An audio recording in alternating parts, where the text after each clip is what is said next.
இங்க பாரு பார்கவி, இந்த விஷயத்துல மூக்க நுழைச்சு உன்கிட்ட வந்து பேசுறதுக்கு எனக்கும் விருப்பம் இல்லதான்.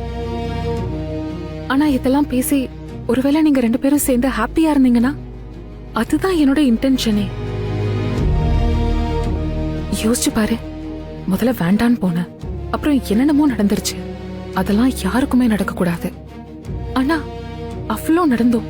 அதெல்லாம் தாண்டி உன்னை தர்ஷன் கிட்ட கொண்டு வந்து சேர்த்தது என்னது? அவன் மேல இருக்க காதல் தானே. அக்கா, இதையேதான் நான் அவன்கிட்டயும் சொன்னேன்.